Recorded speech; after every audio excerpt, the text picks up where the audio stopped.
High, একজন aspirant হিসেবে IELTS reading মডিউলে আপনার মূল সমস্যাগুলোকে আইডেন্টিফাই না করে স্ট্র্যাটেজি অথবা কুইক ফিক্সিংয়ের উপর নির্ভর করার মানে হলো অনেকটা নিজের মুখে দাগ রেখে বারবার আয়না পরিষ্কার করার মতন। বারবার আয়না পরিষ্কার না করে আইএলটিএস রিডিং মডিউলের আপনার যে সমস্যাগুলো আছে সেই সমস্যাগুলোর সাথে যদি আপনি সত্যি ফেস আপ করতে চান, তাহলে সবচেয়ে ইনফ্যালেবল যে পদ্ধতিটি সেটির নাম হচ্ছে ইআইটি।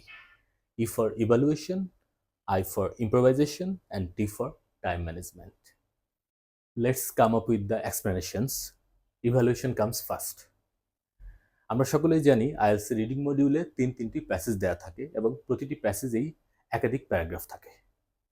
এই প্যারাগ্রাফগুলোর প্রতিটি সেন্টেন্স বা প্রতিটি লাইনকে অত্যন্ত ডিপলি আন্ডারস্ট্যান্ড করা জরুরি। আর এই ডিপ আন্ডারস্ট্যান্ডিংয়ের ক্ষেত্রে আপনার জন্য সবচেয়ে বড় বাধা বা হাইন্ড্রেন্স হবে হচ্ছে unfamiliar vocabulary, unfamiliar sentence structure এবং প্রেজ। এই আনফ্যামিলিয়ার ভোকাবুলারি, সেন্টেন্স স্ট্রাকচার এবং প্রেজকে যতদিন পর্যন্ত না অত্যন্ত ডিপলি আন্ডারস্ট্যান্ড করবেন এবং পুরো প্যাসেজকে অত্যন্ত ডিপলি ইভ্যালুয়েট করতে পারবেন, ততদিন পর্যন্ত ইভ্যালুয়েশন প্রসেস চলতে থাকবে।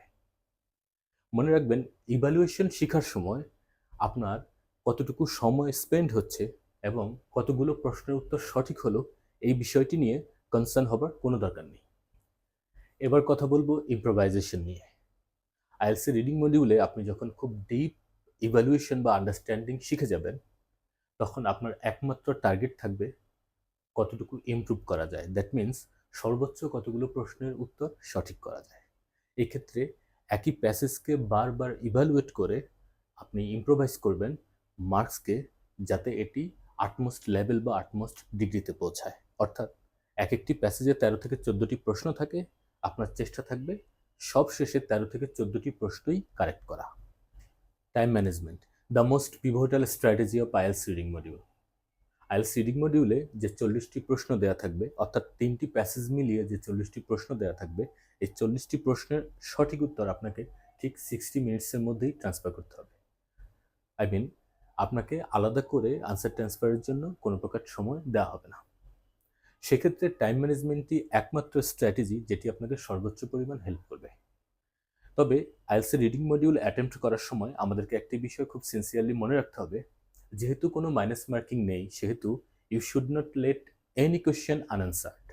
অর্থাৎ প্রত্যেকটি প্রশ্নের উত্তর দেওয়ার চেষ্টা করব, একটি প্রশ্ন আমরা ছেড়ে দিব না। যেহেতু কোনো মাইনাস মার্কিং নেই, সেহেতু আমাদের ভয় পাবার কোনো কারণ নেই। সুতরাং ইআইটি অর্থাৎ ইভ্যালুয়েশন, ইম্প্রোভাইজেশন এবং টাইম ম্যানেজমেন্ট, এই তিনটা হচ্ছে একটা ট্রিনিটি, যেটি আপনাকে সর্বোচ্চ পরিমাণ রিডিং মডিউলে মার্কস পাওয়ার ক্ষেত্রে হেল্প করবে।